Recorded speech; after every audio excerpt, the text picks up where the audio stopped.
How do the planetary rulers help us better understand our birth chart placements? They tell us where to look for more information.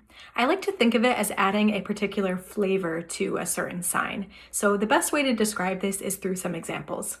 So let's take a Leo rising. Leo is ruled by the sun. So for this person, we're going to look to their sun to understand what flavor of Leo rising they are. In this example, the person has their sun in Scorpio in the fourth house. So the fourth house is at the very bottom of our chart. It's a very internal placement. It talks about our home life and our internal self. So it's a little bit private by nature.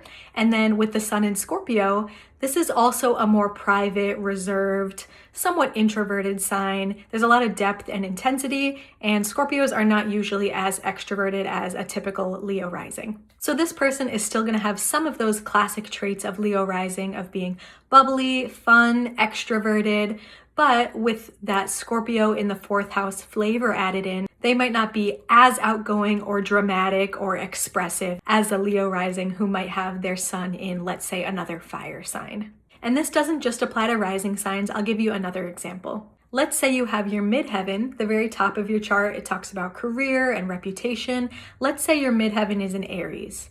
So for more information about this Aries midheaven, we're going to look to the planet Mars. Mars doesn't really like to be in Libra. It's considered the place of its fall because Mars is the planet of, aggression, conflict, forward motion. And Libra is not a fighter. Libras are very diplomatic. They are people. They are trying to avoid conflict. So then when it comes to the midheaven and how others see them, this Mars in Libra person is not going to be as confrontational, or when applied to their career, not going to be quite as aggressive in pursuing their goals, and maybe take a more diplomatic approach. Let me know in the comments some of your placements and I can tell you where to look for more information about them.